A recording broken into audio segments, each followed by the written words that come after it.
Gracias, doctor Rizzoli, por su presentación.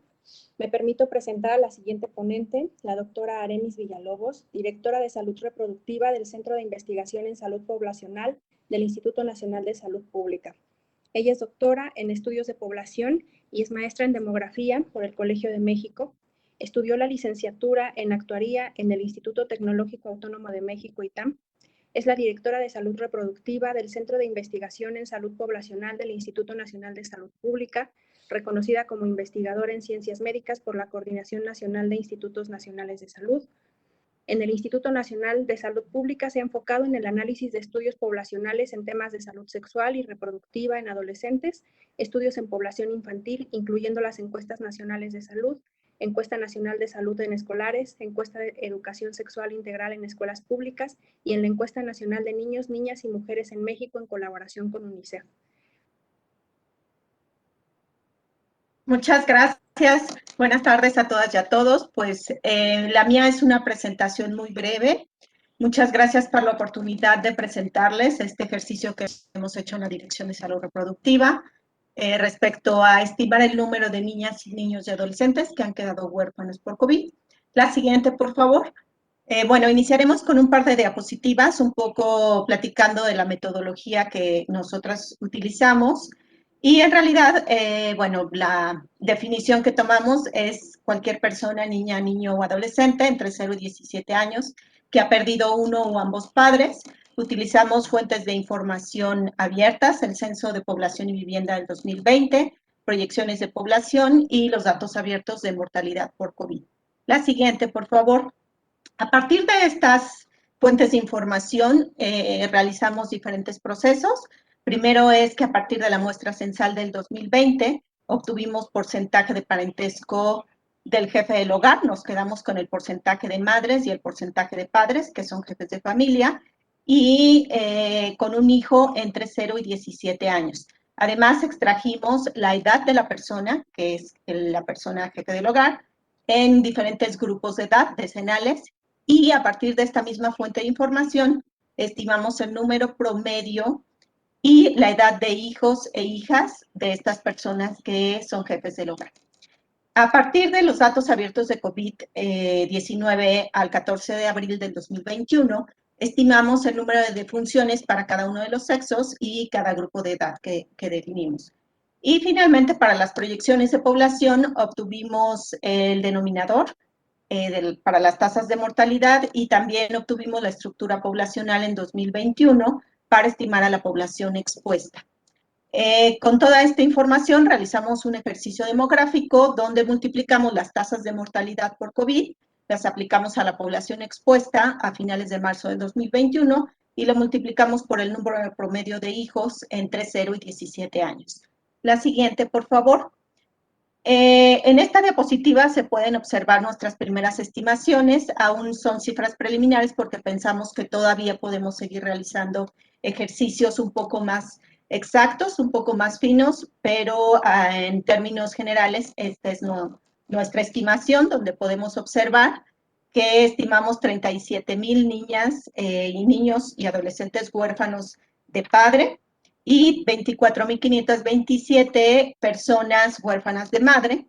Y podemos ver en esta diapositiva que en edades jóvenes las personas huérfanas son menos y son en promedio de 1 año de edad, lo que se comentaba en otras presentaciones previas a la mía.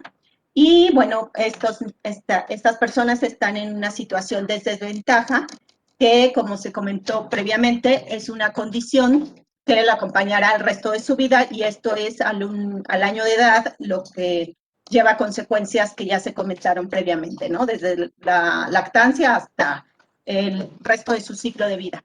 También vemos en la diapositiva que a partir de los 40 años, las estimaciones son más altas, llegan a ser de 10,000 en el caso de la madre y de 15,000 en el caso del padre. Además, es necesario comentar que la edad promedio en este grupo de edad es apenas de 10 años, es decir, es la edad escolar, que, bueno, trae grandes impactos en cuanto a toda la parte escolar de las personas. Y bueno, una de las limitaciones de este trabajo es que no hemos podido precisar la orfandad de ambos padres por la manera en que están construidos los datos. La siguiente, por favor. Adicionalmente a esto, tenemos otras limitaciones. Pues el primero es que se utilizaron fuentes de información secundarias que no fueron explícitamente para medir la orfandad. Y esta estimación solamente incluye muertes por COVID reportadas a partir de la página de los datos abiertos de coronavirus, pero si consideramos el exceso de mortalidad, la estimación va a ser mayor. Y con estos datos no se pueden obtener estimaciones de lo que les decía de ambos padres.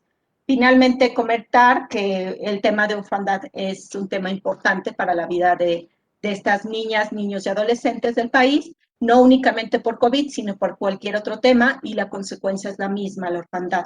Como se mencionó anteriormente, hemos estimado que aproximadamente son 1.2 millones por cualquier causa, y por esta condición, bueno, pues se van a ver afectadas las condiciones de salud y el resto del ciclo de vida de las personas. La siguiente, por favor. Finalmente, este es el equipo que hemos trabajado en estas estimaciones y, bueno, agradecerles por la participación en este foro.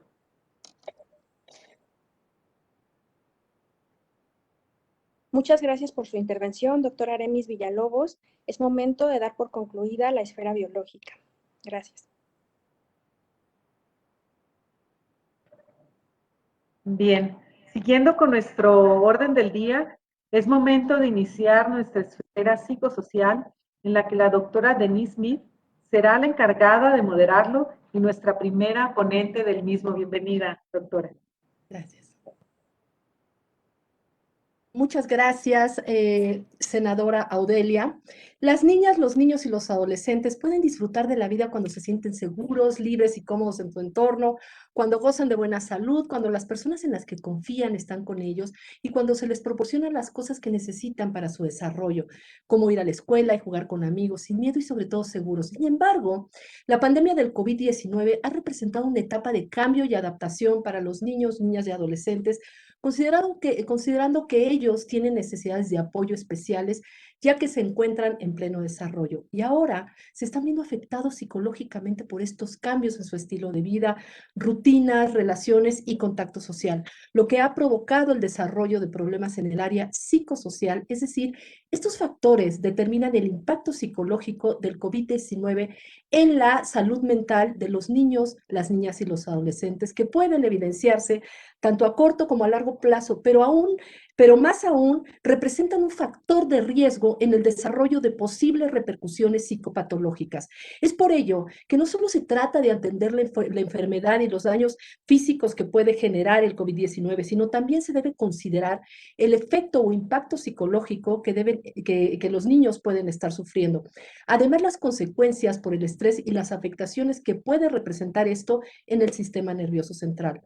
Los niños y las niñas que contraen COVID parecen tener síntomas menos severos y tasas de mortalidad inferiores a los otros grupos etarios, por lo que han sido hechos a un lado cuando se trata de sus necesidades, por centrar el enfoque en el mayor grupo de riesgo, que son las personas de la tercera edad, siendo que los más afectados en su estilo de vida han sido los niños, las niñas y los adolescentes que ahorita ya están presentando trastornos ansioso-depresivos, trastornos de estrés postraumático y otras consecuencias. Además, otros problemas que pueden agravar la situación y debilitarlos emocionalmente es el estrés de sus familias ante la pérdida generalizada de puestos de trabajo e ingresos y la inseguridad económica. Esto ha dado como resultado el incremento de la violencia doméstica, el trabajo infantil, la explotación sexual, el embarazo adolescente y el matrimonio infantil. Igualmente, al aumentar la tasa de fallecimientos por COVID, hay más niños y más niñas en situación de orfandad y están particularmente vulnerables a la deserción escolar, al trabajo infantil, a los embarazos tempranos, al reclutamiento por grupos criminales. Y los niños de mayor edad a menudo abandonan la escuela para apoyar a mantener a sus hermanitos más pequeños. Todo esto los puede ir debilitando emocional y psicológicamente.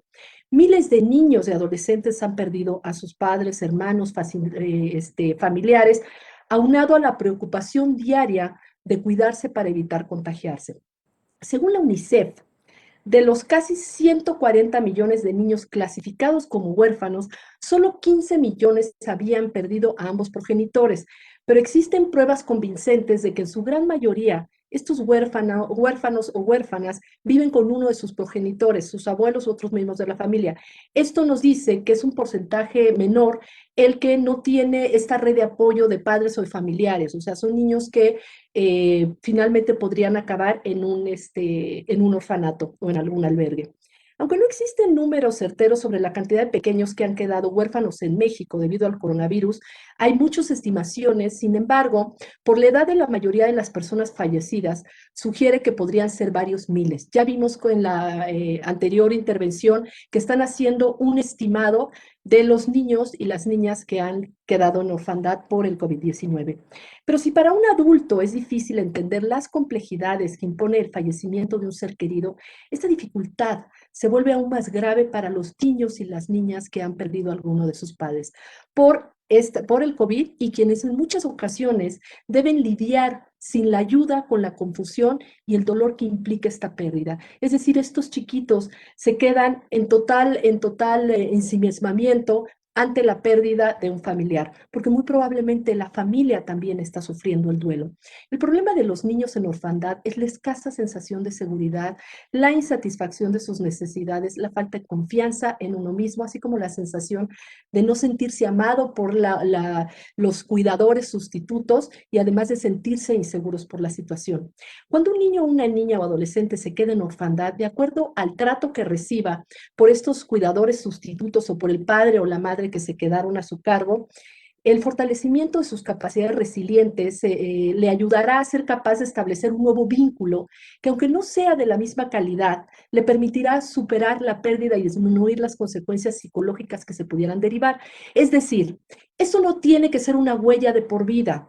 Cuando nosotros trabajamos en estrategias para fortalecer los recursos resilientes y para sanar el trauma que representa la pérdida de un padre, la orfandad, los niños pueden lograr superar esta situación, este dolor tan profundo y vivir una vida plena, obviamente recordando la situación, pero ya sin dolor.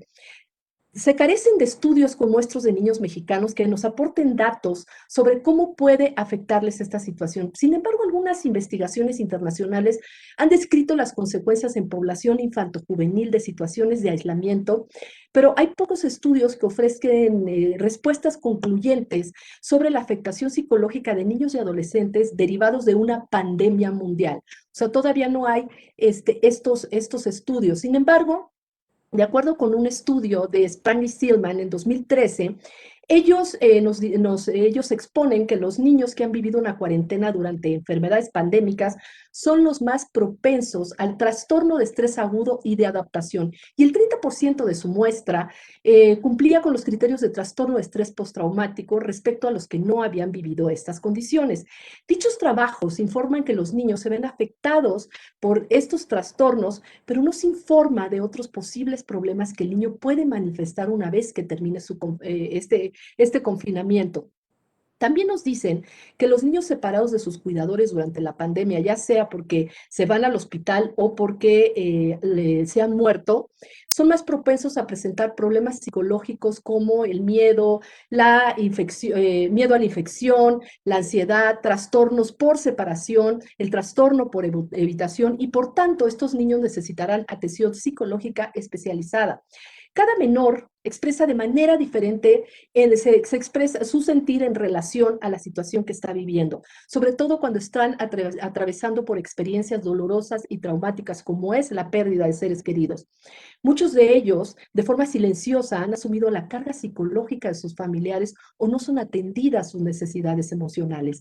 La National Child Traumatic Stress Network, una red americana dedicada a mejorar el acceso a la atención y el tratamiento de niños y adolescentes expuestos a eventos traumáticos como la muerte de un padre o ambos, informa que la respuesta psicológica al COVID dependerá de varios factores y entre ellos, uno de ellos es la edad. Por ejemplo, los niños de 2 años, menores de 2 años, son capaces de extrañar ya a sus cuidadores e incluso inquietarse y molestarse por la situación, por esta nueva situación que están viviendo. En la etapa preescolar, antes de los 6 años, el miedo es, los síntomas que se observan son miedo a estar solos, miedo a la oscuridad, pesadillas, conductas regresivas, cambios en el apetito, aumento en las rabietas. En cambio, los niños preescolares entre 6 y 12 años, en la etapa en donde ya ellos ya están, digamos que en primaria, podrían manifestar irritabilidad, pesadillas, problema del apetito, síntomas somáticos, como son dolores de cabeza, dolores de estómago, así como pérdida de interés por sus compañeros y competencia por la atención de los padres en casa. En cambio, en los adolescentes entre 13 y 18 años puede ser habitual encontrar síntomas físicos, problemas de sueño, problemas de alimentación, aislamiento de compañeros y seres queridos, pero también un aumento o disminución de su energía, apatía y conductas desafiantes. En el caso de los niños con un apego ansioso establecido con sus padres, que podría manifestar reacciones de ansiedad por separación derivado de que durante el confinamiento las relaciones con las figuras de apego significativas resultan mucho más estrechas, esto se puede agravar. O sea, la situación de ansiedad puede agravarse si estas figuras con las que han establecido este apego tan estrecho muere. Es posible que la preocupación de los padres o cuidadores por la economía, por no contagiarse, afecte su capacidad para reconocer y dar respuesta a las señales que los niños y las niñas están presentando. Estas señales pueden ser, como les dije, pues todos estos síntomas que les comenté. Uno de los grandes retos en el ámbito de la salud mental ha sido el acompañamiento de niños y adolescentes durante la pandemia, pero es de vital importancia atender a sus necesidades emocionales, pues son quienes se encuentran aún constituyendo sus rasgos de personalidad, habilidades sociales y de adaptación. Es por ello que es necesario instar a las autoridades que den respuesta con urgencia a la adopción de medidas que protegen ayuden a amortiguar al impacto psicológico y emocional a los niños y adolescentes en orfandad durante la pandemia, y también evaluar cómo cerciorarse de que estas acciones que realicen contribuyan a asegurar en la mayor medida posible los derechos de la infancia una vez terminada la crisis. Pues yo quiero agradecer mucho también a la Comisión de Niñez del Senado de la República, y ahora continuamos con la moderación de la mesa. Ahora me permito presentar a la doctora Margarita Galarde, quien es profesora de la Universidad Nacional Autónoma de México, Facultad de Psicología, especialista en psicoterapia psicoanalítica de la adolescencia y en psicología social, política académica, antropóloga e investigadora mexicana. Facultad de Psicología, Universidad Nacional Autónoma de México, 1968-1972. Maestría en Psicología Social y Etología, Universidad de París, Nanterre, 1985-1987. Doctorado en Antropología y posgrado de la Universidad Nacional Autónoma de México. Mención honorífica 1996-2001. Asociada fundadora de la Red de Investigadoras por la Vida y la Libertad de las Mujeres. Es el mayor referente del feminismo en Latinoamérica. Es catedrática de la Universidad Nacional Autónoma de México y fue presidenta de la Comisión Carta de Derechos en la Asamblea Constituyente que redactó la actual Constitución Política de la Ciudad de México. Le doy el uso de la palabra, estimada doctora Margarita Lagarde.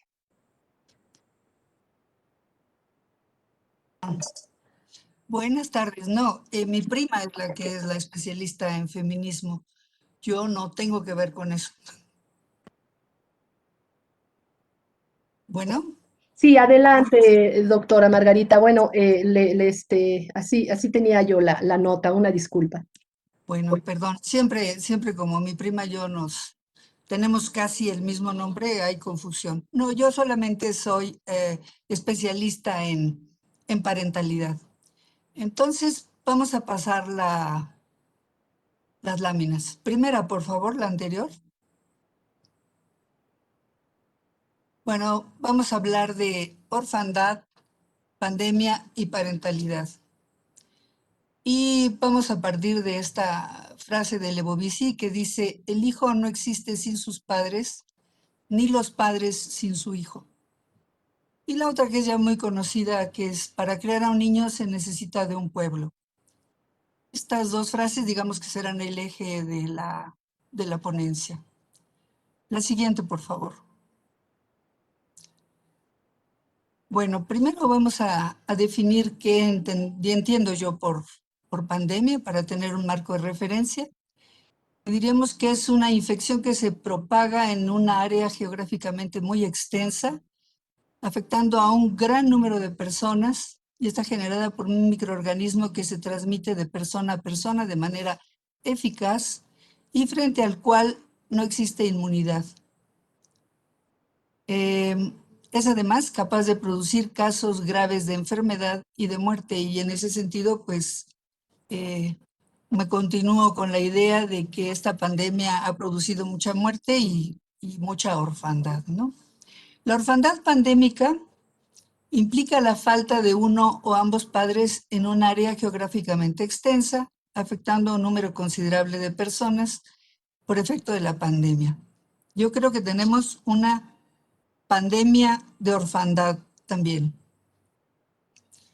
Y bueno, voy a hacer una definición breve de parentalidad y diré que es la capacidad transgeneracional y bidireccional, es decir, tanto del padre al hijo como del hijo al padre, que tienen algunos seres vivos para hacerse responsables de otro mediante redes reproductivas ancestrales de filiación. En ocasiones, la teoría de la parentalidad dice que no solamente el padre se responsabiliza del hijo, sino que el hijo también tiene una interacción muy activa para establecer el vínculo con el padre. No solamente va del padre al hijo, sino también del hijo al padre. A su manera, en su dimensión, en su característica infantil, pero sin interacción con el hijo no es posible la parentalidad. La que sigue, por favor. Bueno, la orfandad implica un duelo y el proceso de duelo es un principio de la vida y tiene que ver con las pérdidas y con el dolor implícito en las pérdidas y con todas las reacciones que hay a partir de las pérdidas. En la vida hay una serie de pérdidas continuas y el proceso de duelo nos permite crecer a través de la elaboración de estas pérdidas de manera, digamos, vital o básica. La orfandad es una forma de duelo o implica una forma de duelo muy, muy fundamental, muy, digamos, muy fuerte, muy promovedora es una falta muy central, muy esencial. Para un niño la falta de sus padres es una falta vital, porque por definición no puede vivir sin ellos. Su vida depende de ellos. Entonces, la muerte de sus padres implica una amenaza brutal y una desorganización brutal para esta pequeña persona. Ya hemos oído hoy que todos los efectos que tiene la muerte de los padres a nivel neurobiológico, a nivel social, a nivel emocional, en los niños casi a cualquier edad. Yo diría que desde el momento mismo del nacimiento hasta, bueno, inclusive cuando ya somos adultos, la muerte de nuestros padres implica una transformación, una modificación psíquica fundamental. En el caso de una especie humana, particularmente, bueno, esto tiene un efecto muy especial, en primer lugar porque somos altricios, es decir, nacemos tremendamente inmaduros, no somos capaces, casi somos un embrión en exterogestación cuando nacemos. Nuestras capacidades de sobrevivir sin los cuidados maternos son prácticamente nulos.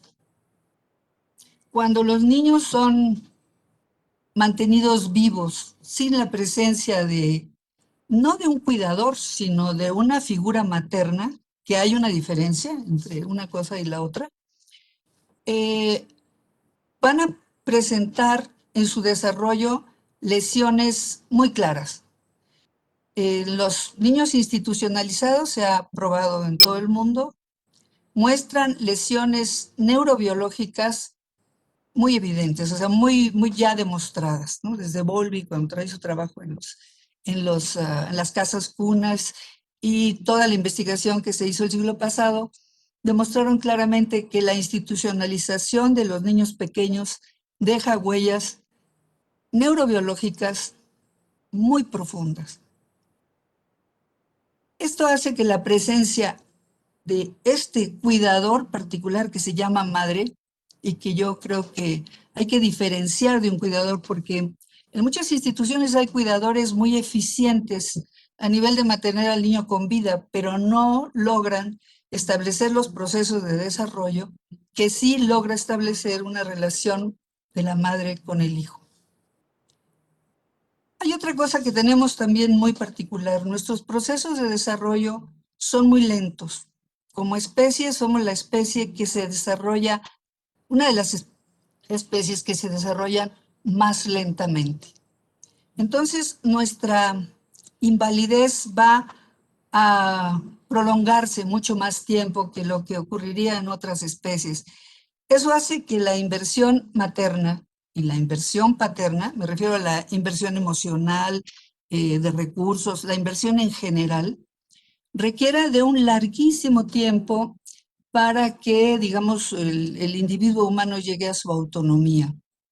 Esto hace que la orfandad también en nuestra especie tenga características muy particulares.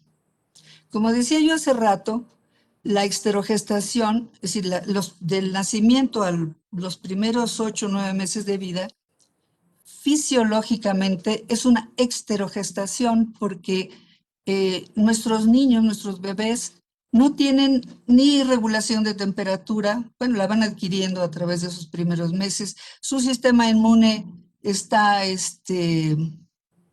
incapacitado para dar respuesta a las infecciones, etc. Fisiológicamente no tienen ninguna posibilidad de sobrevivir si no es a través de un concepto que llamamos el holding. Y decimos holding en inglés porque no existe una palabra en español que lo describa. Holding es un concepto de la lengua inglesa que es muy complejo, les voy a leer. Significa asir, agarrar, dominar, influenciar, arraigar, mantener, sostener, guardar, celebrar, contener, sujetar, tener, retener, soportar, resistir, ostentar, estar en posesión, dar a valer, mantener firme. Y una cosa muy importante, hold también quiere decir ofrecer, y es una manera de ofrecer a la espiritualidad, digamos. Entonces, todo este sentido del holding es una parte muy importante en nuestra especie que no tienen otras especies. Nuestra especie es la única que hace este ejercicio de holding. Todas las demás especies no abrazan ni sostienen con sus brazos a sus hijos como nosotros lo hacemos. Entonces, esta es una condición que va a determinar que los niños que no son adecuadamente sostenidos presenten también alteraciones muy importantes. Entonces, no basta con alimentar bien al niño, no basta inclusive con tocarlo, se requiere esta parte del hold de nuestros brazos tan particularmente humana para que el bebé humano pueda desarrollarse. Y todo esto va a faltar en la orfandad. Hay otro punto del que ya se habló también, que es el apego, que bueno, ese sí lo compartimos con muchas especies, pero que también no es similar a cuidador.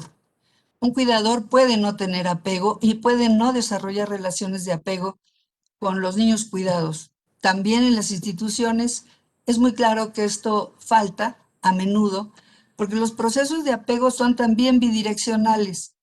Así como el niño se siente solamente seguro con el cuidador, en el caso de los humanos y de los organismos con apego, el cuidador también se siente muy mal y se siente inseguro cuando no está con su niño.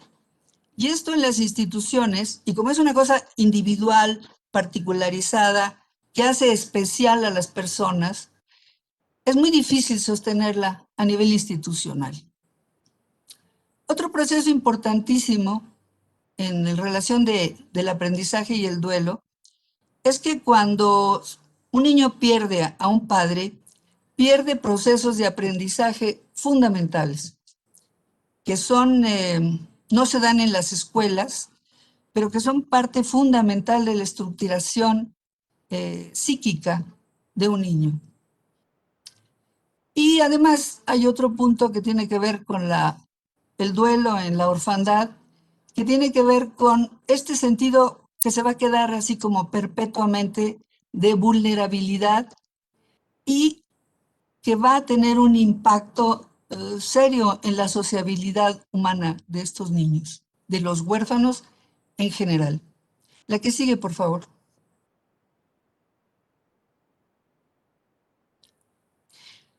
Yo creo que también tenemos que ver cuáles son los tipos de orfandad.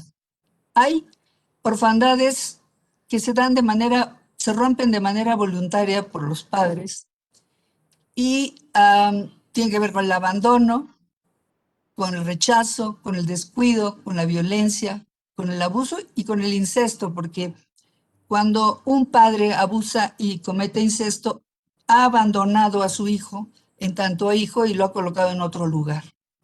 Entonces, esto implica una orfandad por voluntad o por rompimiento del vínculo paterno-materno-filial. Pero en este caso, en el caso de la pandemia, estamos en otro punto, estamos en el caso del rompimiento involuntario de este vínculo. Este rompimiento se puede dar de varias maneras, por ausencia involuntaria, puede ser por desaparición, porque la persona se tuvo que ir a la guerra, etcétera, etcétera. Es un tipo de rompimiento de la parentalidad. Por enfermedad, que es el caso que nos ocupa. Por discapacidad, que también es el caso que nos ocupa, porque los padres en esta pandemia están muy discapacitados para poder cumplir sus funciones. Por muerte imprevista o accidental, que eso es un punto importante, porque cuando la muerte está prevista, el padre y el hijo tienen posibilidades y las redes de apoyo, las redes familiares, de hacer los ajustes necesarios para evitar la situación tan traumática que se da cuando hay una muerte imprevista, que también es uno de los, o una orfandad imprevista más que una muerte, una orfandad imprevista, que también es el caso en esta pandemia. En el caso de esta pandemia tenemos básicamente enfermedad, discapacidad y muerte imprevista como tipos de orfandad. Y esos son los tipos de orfandad más graves, o unos de los más graves que hay. Eso también hay que tomarlo en cuenta porque hay diferentes tipos de orfandad que tienen diferentes efectos. Estos, de los que estamos viviendo ahora, me parece que son los más graves. La que sigue, por favor. También hay que hablar que la orfandad tiene niveles. No es lo mismo la orfandad de un neonato que la orfandad de un adolescente, como bien escuchábamos hace un momento. Entonces, la necesidad, la gravedad de la situación es totalmente diferente cuando se habla de una orfandad neonato, porque si la orfandad de ese neonato no se resuelve de inmediato, la muerte es inevitable. Y la única terapéutica frente a la orfandad del neonato es la incubación y el holding. En los hospitales es posible que se encuentren los elementos suficientes para mantener la incubación, pero el holding es muy difícil. Entonces, los hospitales en este momento, con las muertes de niños neonatos por mamás con COVID, pues se han quedado en una situación muy, digamos, desesperante, porque los niños se mueren o se lesionan gravemente porque no hay un sistema, un instrumento que permita la solución del holding. Se podría resolver la incubación, pero no el holding. La orfandad exterogestacional, que es del mes y medio del niño a los 8 meses, que es también otro tipo de orfandad muy grave, que si no se resuelve, produce la muerte. Se requiere de una maternalización sustituta, de acogida o adoptiva, no de un cuidador, sino de una maternalización. Y quiero insistir, por favor, porque cuando se confunde la función de maternalización con la función de cuidado, se dejan de lado elementos fundamentales que van a generar lesiones psicobiológicas fundamentales en el niño. Esta parte, esta terapéutica implica el holding, aquí se repite el holding, la lactancia, una buena lactancia, un gran sistema de comunicación no verbal y emocional con el niño, que tiene que estar implicado en el proceso terapéutico de esta orfandad exterogestacional. Hay otro nivel de orfandad, que es la de los 9 meses a los 5 años, que esa es una orfandad que implica, si no hay la sustitución de los cuidados maternos o parentales, una posibilidad o un peligro de muerte muy próximo. Generalmente en esta etapa aparecen los accidentes, los niños mueren por falta de cuidado, ahí sí ya el papel del cuidador es muchísimo más importante. Entonces aparecen la necesidad de cuidados primarios, de contención, de protección, de apego, de abastecimiento, o pueden sufrir cualquiera de estas, fallar en todos estos puntos. Es la orfandad va a poner en peligro la vida de esos niños por fallas en cualquiera de estos puntos. La contención, la protección, el apego, el abastecimiento, la administración de los recursos, el establecimiento de la comunicación lingüística y simbólica, el control del niño, el adiestramiento básico hacia la obediencia y el autocuidado. La obediencia como una forma de autocuidado. Y en el siguiente nivel de edad, hay una orfandad que va de los 6 a los 12 años, y en este caso la muerte ya no es inevitable cuando no aparece el cuidador llamado primario o las atenciones de las que hablamos antes, pero la muerte es muy probable también por descuido, por accidentes, por mala atención de enfermedades, por descuido en general. En esta etapa también se está constituyendo partes afectivas muy importantes del niño y de los padres que también tendrían que verse para hacer un programa remedial, digamos, ¿no? De supervisión del autocuidado y de inserción de la cultura básica. En el adolescente ya se habló hace un ratito que lo que produce esta orfandad es una marginación primaria muy grave.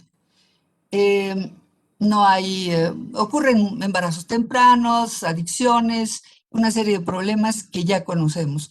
Yo me voy a referir más a los momentos más graves, a donde está la muerte muy inmediata en estos casos, si nosotros o el Estado no hace una intervención directa en el cuidado de los niños en las instituciones de salud. La que sigue, por favor. Bueno, el sistema parental tiene varios elementos. El cuidado es uno de ellos, pero los otros son la progenitura, porque el sistema parental da un linaje, una identidad de linaje al hijo.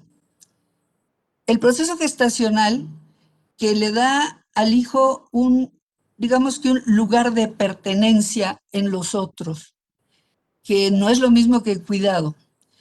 La ancestralidad, que es lo que hace que el hijo se inserte, o la relación con el hijo, inserte al padre y al hijo en un árbol de la vida, digamos. Y es una parte fundamental de la constitución de la parentalidad.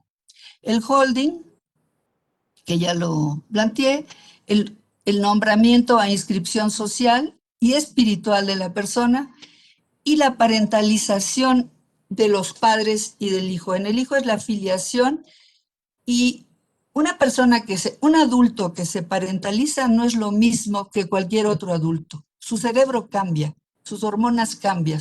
La parentalización genera modificación fundamental en los niños y en los padres.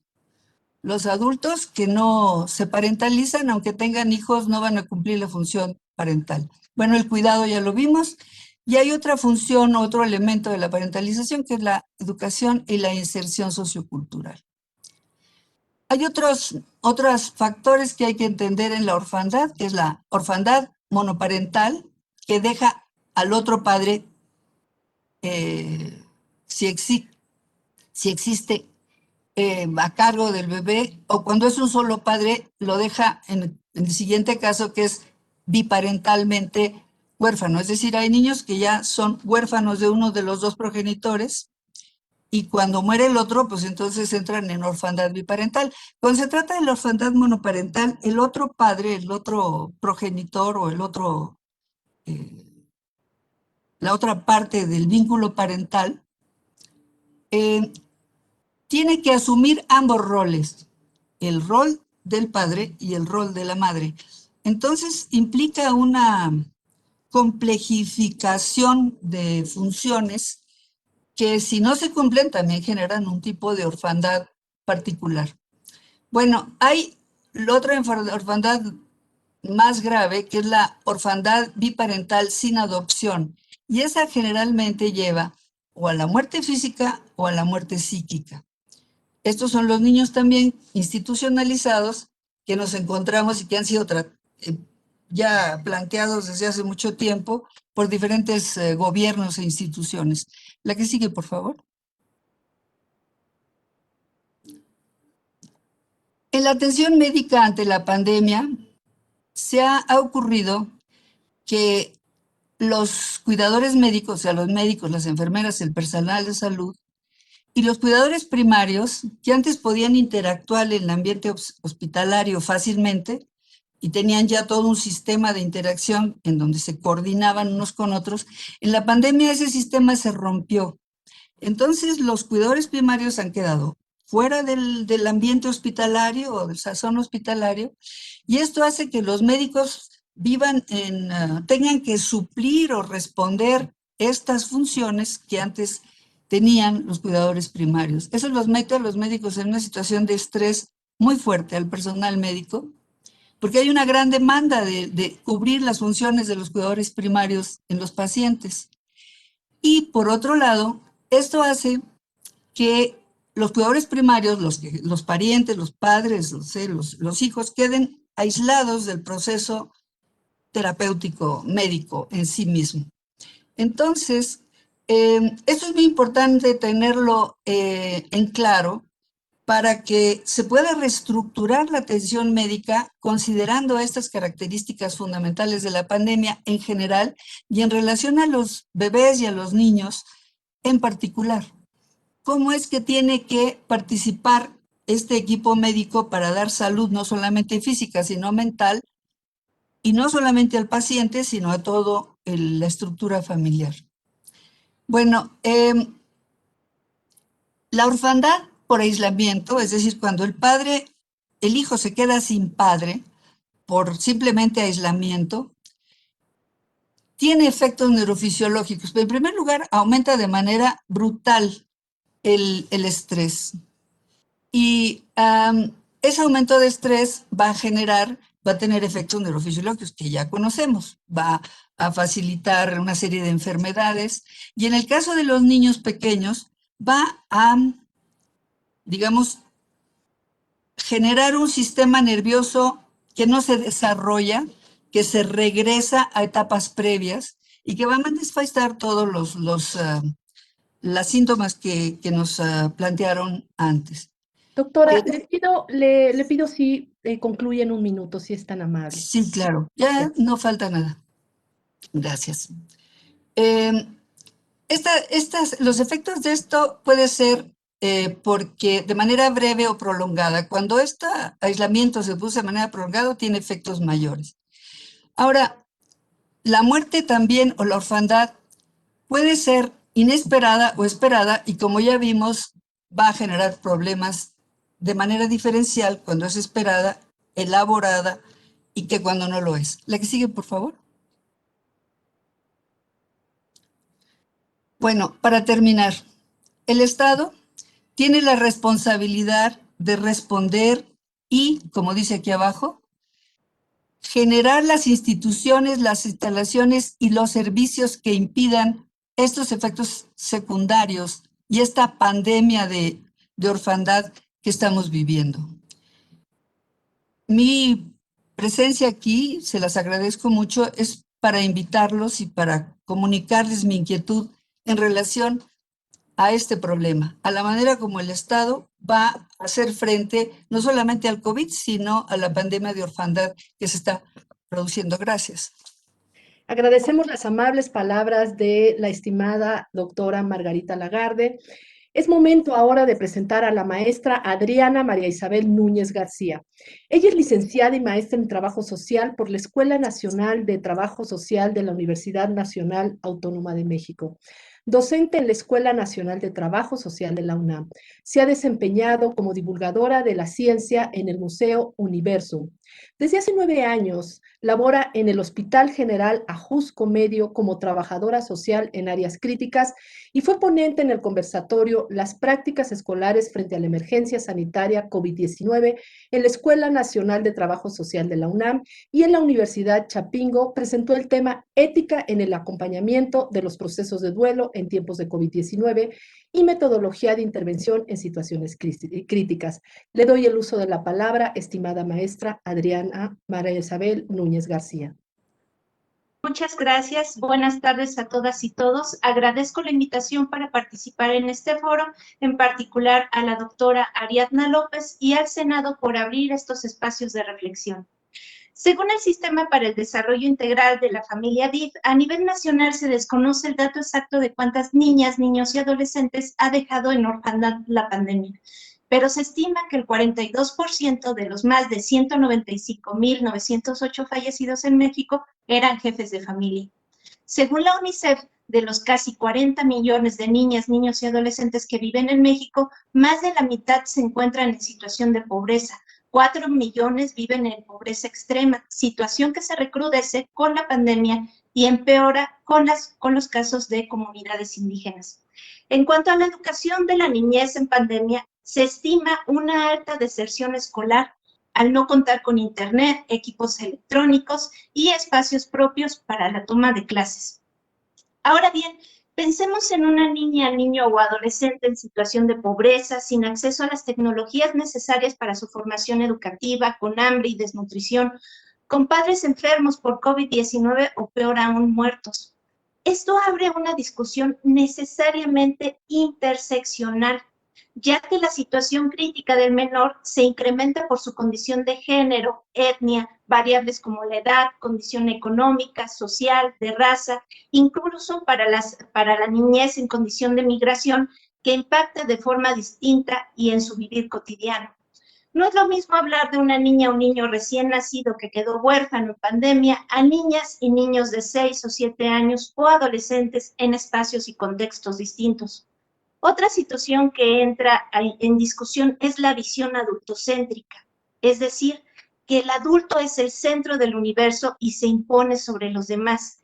Esta visión se observa cuando no preguntamos al otro sobre su necesidad, sentir, pensar, su contexto y no mantenemos una escucha activa. Entonces, no construimos para fortalecernos entre todos, sino para imponernos sobre el otro.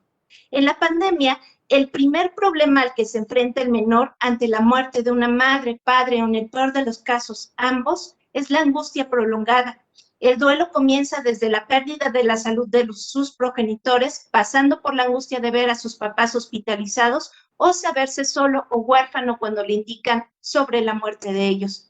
Angustia que crece cuando el menor no sabe con quién va a terminar viviendo o en dónde. En el punto de pérdida del tutor o tutora no hay que perder de vista los derechos humanos de la niñez y de la adolescencia y de la función del Estado. Recordemos que el único que puede violar los derechos humanos es el Estado y los viola, por ejemplo, al incumplir las garantías de los derechos de la niñez. Pero toda la sociedad mexicana, incluida la familia, comparten con el Estado esa responsabilidad. En México, dentro de nuestra cultura, existen diversos ritos sobre el proceso de muerte, pero que con la pandemia estos rituales se rompen ya que no hay despedidas a las que estábamos acostumbrados, pero sí hay relaciones. Cuando fallece el progenitor, la progenitora o ambos padres, se puede observar a los adultos que en el momento se quedan a cargo del menor preguntándose, ¿qué voy a hacer? ¿Yo me voy a quedar con esta responsabilidad? ¿Cómo lo voy a mantener? ¿Y si mejor llamamos al DIF? La principal instancia del Estado obligada a garantizar los derechos de la niñez ha sido investigada por varios especialistas, donde han encontrado falta de manuales de procedimientos, agotamiento profesional, falta de transparencia en el manejo de los recursos financieros, maltrato infantil institucional, adopciones ilegales, y hasta el momento se desconoce cuántas niñas y niños han sido adoptados, cuántos están en procesos de adopción y cuántos han sido en situación de orfandad o cuántos hay en situación de orfandad. Al no llevar un control de la niñez en situación de institucionalización por orfandad, son presa fácil incluso para la mercantilización de sus cuerpos. Observemos qué vulnerable es la niñez. Cuando existe una agresión de un adulto hacia otro, se tiene la oportunidad como adulto de denunciar. Pero cuando un niño o niña es agredido, víctima de violencia, de abuso sexual, de abuso institucional, ¿qué recurso tiene para su defensa? Cuando se es abusado dentro de una institución, ¿con quién se puede quejar? Cuando el menor ha vivido el abuso desde muy pequeña o pequeño, lo ha normalizado y nadie ha intercedido por ella y por él, ¿cómo puede ampararse? Según la Organización para la Cooperación y Desarrollo Económico, OCDE, México ocupa el primer lugar en abuso sexual infantil, primer lugar en pornografía infantil, primer lugar en embarazo adolescente, y el 75% de los casos de abuso sexual, los agresores son parte del núcleo familiar. Cuando la violencia se normaliza, ya no se cuestiona, se acepta y se reproduce, incluso se justifica al agresor. Tanto el Estado y la sociedad, todos somos responsables de garantizar la vida digna de la niñez y todos fracasamos al permitir actos de violencia a las infancias. Aquí, la participación de todas y todos es fundamental. Ahora bien, ¿cómo plantear un programa sin adultocentrismos y desde una visión interseccional con apego a los derechos de la niñez? Las propuestas serían: 1. Investigación diagnóstica nacional sobre la problemática de orfandad por pandemia en México, desde una visión interseccional. Requiere de un equipo multidisciplinario, apoyo de las instituciones involucradas, y es de suma importancia se lleve el registro de los menores que se encuentran en condición de institucionalización por orfandad, privadas y públicas como el DIF. También la detección de orfandad en los hospitales, en las escuelas, en las instituciones donde son atendidos. 2. Escuchar al menor, recoger su sentir, pensar y sobre todo preguntar a quién le gustaría formar parte o con quién quisiera formar parte de una familia, ya que es un derecho fundamental. 3. El Estado es quien tiene que garantizar que no se vulneren los derechos de las niñas, niños y adolescentes mediante programas de acompañamiento a tutores responsables de crianza para salvaguardar sus derechos humanos y contar con una vida digna y libre de violencia. Porque muchas veces la familia extensa, incluso amistades de la familia, tienen el interés de cuidar al menor y el menor quiere vivir con ellos, pero no se cuenta con los recursos, y no me refiero solamente a los materiales o económicos, sino lo referente a lo jurídico y psicológico. Y es ahí donde los programas pueden acompañar al familiar que tenga la posibilidad de asumir dicha responsabilidad desde una visión integral. Es decir, que el familiar que va a cuidar y proteger al menor debe de adquirir responsabilidad jurídica, contar con una solvencia económica y en caso de que no la tenga, que sea el Estado quien aporte para que se garantice ese derecho. Que el responsable de crianza se le proporcionen los elementos necesarios para desarrollar una salud mental sana e inclusive acompañen el proceso de duelo tanto al menor, o sea, que más bien que se acompañe al adulto en su proceso de duelo porque va a cuidar al menor, y también que se acompañe al menor. Se van a proporcionar herramientas emocionales necesarias que garanticen el derecho a una vida libre de violencia. 4. Dentro de la Ley de Derechos de la Niñez hay un apartado que nos dice: la institucionalización del menor deberá ser el último recurso que adopte el Estado mexicano para la protección de los derechos. Cuando una niña o niño pierde a sus padres, es ahí donde entra el papel de las y los trabajadores sociales y la importancia del diagnóstico social, estudios de casos, peritaje social, donde se analizan indicadores como la vivienda, la educación, la alimentación, el sano esparcimiento. Se observan las estructuras de cada familia, sus relaciones, su intercomunicación, se mira los factores económicos, factores protectores, pero también los factores de riesgo como la violencia, las adicciones, el abuso, etcétera. Y lo más importante, se recoge el sentir del menor. Aquí entra el trabajo de nuestras compañeras abogadas, abogados y jueces que nos explican el complicado proceso de adopción o la obtención de la guardia y custodia. Quien llegue a tener dicha responsabilidad debe garantizar al menor sus derechos. 5. Los medios de comunicación son preponderantes para las campañas de sensibilización, sobre todo de los derechos de la niñez en la población general. Campañas sobre la importancia de la participación de todas en la protección de los derechos de las infancias. Los medios de comunicación serán un recurso de construcción de ciudadanía, donde la niñez tomará la palabra y debatirá sobre sus necesidades, reclamando sus derechos, expresando sus puntos de vista e inclusive el micrófono estará abierto para la denuncia pública y la participación colectiva. 6. En cuanto a la educación, se tomará en cuenta la pedagogía de la ternura, que es la demostración de amor y cariño, donde la niñez y la adolescencia es constructora de ciudadanía, de toma de decisiones, con acompañamiento respetuoso del adulto. Y finalmente, el cuidado de sí y ética desde Michel Foucault, que no es más que la construcción de ciudadanía desde la participación consciente de sí y del otro. Esto sería todo por mi parte. Muchas gracias. Agradecemos su intervención, estimada maestra Adriana, y me permito presentar a nuestro último ponente de la esfera psicosocial, el doctor Gregorio Katz, médico psiquiatra infantil y de la adolescencia, fundador de la Fundación CADI, médico cirujano graduado de la Facultad de Medicina de la UNAM, miembro del SNI Nivel 1 CONACYT, periodo 2017-2019, fundador y coordinador con el doctor Manuel Isaías López Gómez de la Maestría de Psiquiatría Infantil y de la Adolescencia de la Facultad de Medicina de la Universidad Nacional Autónoma de México, UNAM, División de Posgrado. Profesor titular de la especialidad de Psiquiatría Infantil y de la Adolescencia, Facultad de Medicina, División de Posgrado, UNAM, 1974 a la fecha. Director y fundador del Centro de Capacitación para la Vida Independiente de Personas con Discapacidad Intelectual, Adolescentes y Adultos Jóvenes, denominada CADI, Capacitación y Desarrollo Integral AC, 1984 hasta la fecha. Integrante de la mesa directiva sección de discapacidad intelectual de la asociación, que es la Asociación Psiquiátrica Mundial. Socio fundador y expresidente de la Asociación Mexicana de Psiquiatría Infantil, AMPI. Le doy el uso de la palabra, estimado doctor Katz. Muchas gracias. Buenas tardes a todos. Agradezco a la senadora Audelia Villarreal Zavala y a la Comisión de Derechos Humanos de la Niñez y la Adolescencia del Senado de la República la oportunidad de participar en este foro, donde espero se generen iniciativas para ayudar a nuestra población infantil ante la tragedia que estamos viviendo y se continúen después de que se haya controlado el COVID-19. Sabemos que van a haber efectos devastadores. Mi tema es sobre el duelo específicamente hablando y mucho en esta sección se ha hablado del duelo. Entonces espero que no sea repetitivo y que les pueda yo aportar datos importantes al respecto del tema.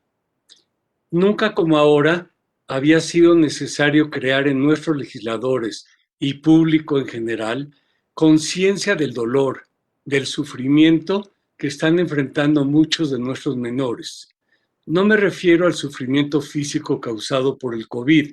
Afortunadamente, ataca poco a la niñez, sino más bien a la repercusión emocional de tener que vivir en un ambiente donde la muerte ronda constantemente.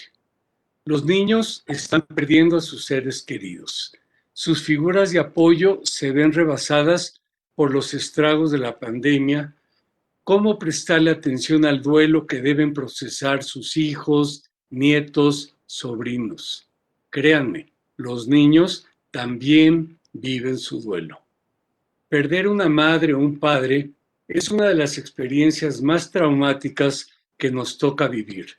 Pero cuando sucede a destiempo, bajo situaciones de estrés o incertidumbre, donde el entorno familiar se ve afectado por la situación social y económica, es poca la atención que se le presta a los pequeños.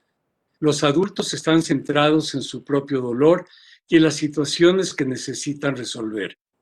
Si a quien perdió fue un progenitor, algún abuelo, tío cercano o personas con quienes se ha vinculado, pero a la par, sus figuras de sustento y apoyo han vivido pérdidas, y no solamente por fallecimiento, sino también pérdidas materiales, estarán procesando un duelo propio. Y peor aún, cuando por una percepción social equivocada piensan que los niños no entienden o no se dan cuenta. En nuestro contexto nacional y local, sabemos que son muy pocos niños a quienes les brinda ayuda profesional. En un estudio longitudinal de 25 años de duración, realizado en el Hospital General de Massachusetts de la Universidad de Harvard, se documentó que 15% de las consultas del Departamento de la Salud Mental tenían como causa de los problemas emocionales un duelo no resuelto. Un duelo se manifiesta de la siguiente manera. Los menores de 5 años no entienden el significado de la muerte.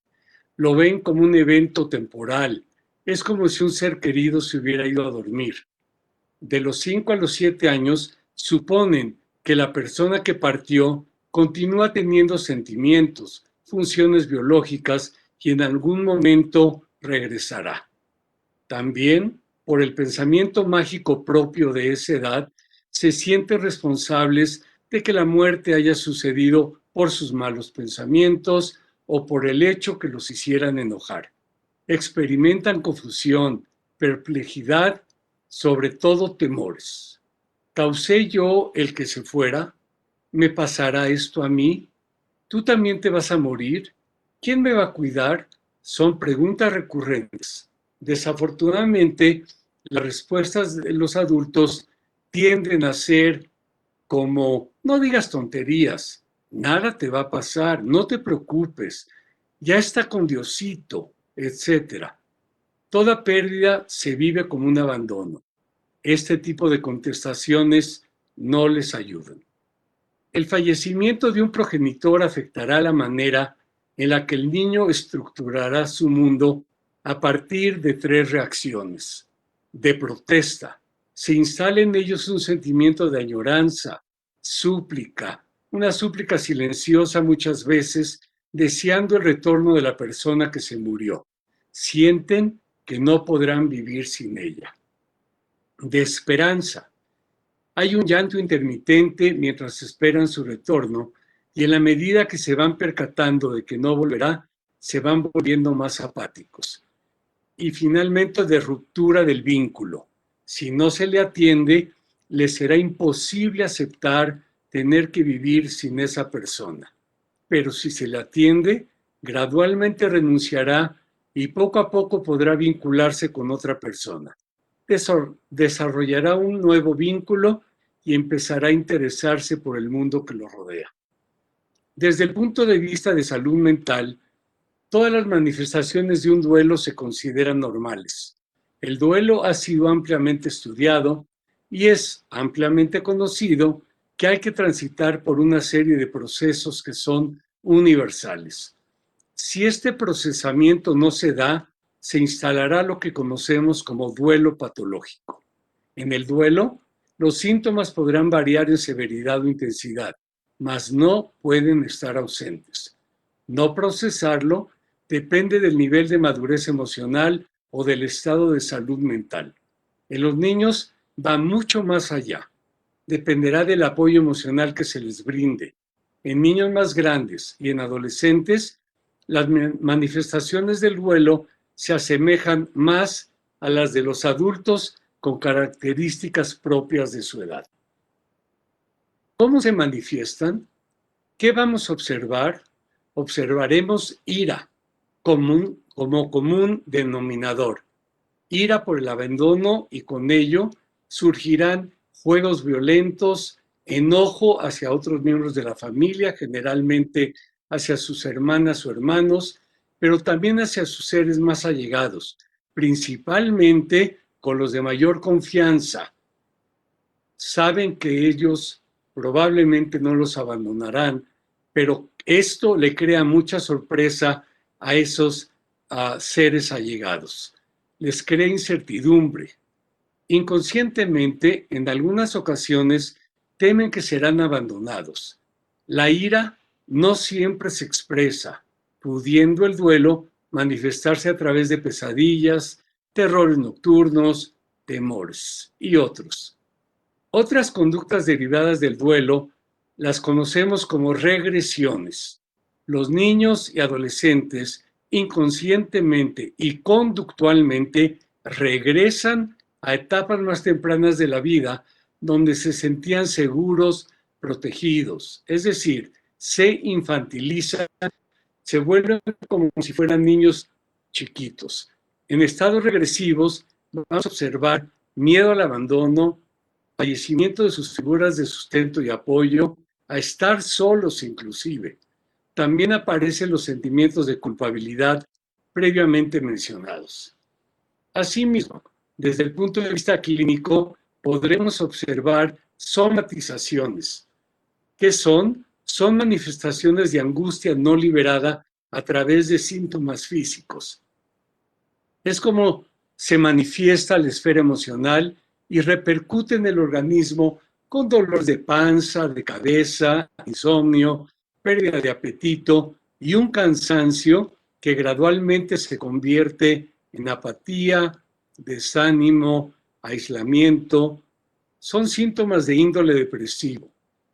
También quiero comentar sobre la escolarización. La escolarización ha sufrido durante la pandemia uno de sus mayores estragos. La baja en el rendimiento escolar que hemos observado podría explicar por las limitaciones que ha causado la educación en línea. Sin embargo, durante la situación de duelo, siempre disminuye el rendimiento escolar. Es independiente de la pandemia. Además, se incrementan significativamente los problemas de conducta. ¿Qué vamos a observar? Peleas, conflictos con pares, actitudes de reto e inclusive insolencia hacia los docentes. Ahora lo más importante, ¿qué se va a hacer con toda esta información? Si a partir de ese foro se logran implementar medidas para ayudarles a los pequeños a resolver sus duelos, tendremos en el futuro una sociedad más sana emocionalmente, a pesar de que hemos transitado por la pandemia. De no ser así, habrá una generación de adultos con más problemas emocionales y psiquiátricos. Es impostergable una intervención poblacional educativa para promover la salud mental y minimizar el duelo. Esta información deberá ponerse a la disposición de las familias mexicanas a través de las redes sociales, televisión, radios y otros medios de comunicación. Las estrategias de comunicación social deben de ser accesibles para el público en general y deberán ser instrumentadas por expertos en comunicación, sin politizarla. Se deberá recurrir a las instituciones donde laboran profesionales capacitados. Esta situación no permite improvisaciones. Instituciones donde un servidor participa, tales como la UNAM, el Instituto Nacional de Salud Pública, la Asociación Mexicana de Psiquiatría Infantil, el Centro de Capacitación y Desarrollo Integral CADI, para casos de personas con discapacidad intelectual, pero existen otras como el Instituto Nacional de Psiquiatría y muchas más. No perdamos esta oportunidad de intervenir desde una perspectiva poblacional basada en el conocimiento. Niñas, niños, adolescentes y también algunos adultos manifiestan a través de su comportamiento su verdadero estado emocional. Mientras más pequeños, más manifestaciones conductuales se observarán. Es la manera como el niño pide ayuda. Si se le dice, yo sé que te duele mucho, yo sé que lo extrañas mucho, sé que quieres que regrese, esos comentarios le ayudarán. Hay que evitar frases como, hazte a la idea de que ya no debe estar con nosotros, enfrenta tu realidad, ya ni modo, pórtate bien. Finalizo. Es imprescindible la creación de call centers atendidos por personal previamente entrenado. A través de estos se podrá brindar apoyo a los adultos y adolescentes que se encuentren en crisis, no solamente para mitigar su dolor, también para asesorarlos sobre el manejo de los pequeños. Deben ser psicólogos, tanatólogos, profesionales expertos en el manejo del duelo. Necesitamos una respuesta social organizada y tenemos una invaluable oportunidad para contribuir a mejorar la salud mental de la población mexicana. Agradezco enormemente al Senado de la República la oportunidad de haber podido participar en este foro. Muchas gracias. Agradecemos sus valiosas palabras, doctor Katz. Y ahora damos por concluida la esfera psicosocial y pasaremos al bloque de cierre de este primer día del Foro Digital, Problemática Biopsicosocial Infantil derivada de la orfandad por pandemia de COVID-19 en México. Le doy el uso de la palabra a la senadora Audelia Villarreal. Muchas gracias, doctora Denise Smith, que por cierto al inicio omití presentar la reseña y voy a presentar, si me dan oportunidad, nada más una porción de la extensa, de la reseña tan importante y extensa que tenemos. La doctora Denise Smith es fundadora y presidente de la Fundación Renacer, que se especializa en la prevención y atención del abuso sexual infantil y adolescente, activista en la promoción de la visualización y sensibilización de la sociedad en cuanto a los temas de abuso y violencia, docente, conferencista nacional, internacional, y eso explica a Denise por qué esta tarde nos has acompañado a contribuir en este tema tan delicado y que estoy segura juntos vamos a lograr mucho. Es un honor, Denise, gracias. Y para dar cierre a los primeros dos las primeras dos esferas y el primer día de este foro, pues yo les digo que hemos estado un poco más de 3 horas y con 16 ponentes, 2 esferas de conocimiento y como dijo el doctor Katz, con la muerte rondando constantemente. Hemos hablado justamente de la muerte por COVID y sus consecuencias, pero con el enfoque de la vida. La doctora Mead dijo, si para un adulto es complicado entender, para un menor es aún más difícil y queda con una sensación de inseguridad. Pero también dijo que si trabajamos en estrategias, las y los niños pueden superarlo y vivir con plenitud. La doctora Margarita Lagarde definió una pandemia actual de orfandad. Doctor Gerardo López dijo que la orfandad es parte de un círculo de factores adversos que nos llevan a una sindemia. A través de este foro estamos caminando hacia romper ese círculo. La doctora Cárdenas habló de la probabilidad, del 46.3% de morir antes de los 10 años cuando se encuentra el menor en orfandad. Me encantó el término de la pedagogía de la ternura, pero me contrasta también y me confronta con lo que dijo el doctor Katz acerca de la súplica silenciosa en la que vive el niño que vive la orfandad. Vuelvo a decirlo, construyamos aquí juntos a través de este foro la posibilidad de romper ese ciclo para que tengan nuevos vínculos e intereses. Coincido completamente con el doctor Donatiu Barrientos, que llamó a cerrar filas entre las instituciones, organizaciones civiles y prepararnos para dar un mejor futuro a la niñez que tenemos hoy en nuestras manos. Agradezco sus aportaciones, como hablar de la necesidad de crear rutas de acción hospitalarias para atender el proceso inicial de la orfandad. Hay un gran reto para enfrentar. Estamos, sí, también en una pandemia de orfandad. Y sí, doctor Katz, sí, con esta información vamos a crear oportunidades Y eso estamos haciendo el día de hoy. Así que muchas gracias por esta tarde. Yo de corazón se los agradezco. Es el primer día del foro para hablar de la orfandad por COVID y nos estamos cerrando el día con un cúmulo de información que yo creo que todos nos hemos enriquecido y nos hemos comprometido más de lo que ya estábamos al estar esta tarde aquí. De corazón, muchas gracias. Agradecemos sus valiosas palabras, senadora Audelia Villarreal, y les agradecemos a todos y a todas por su presencia con nosotros y nos vemos mañana a las 5 de la tarde para la segunda parte del foro. Muchas gracias.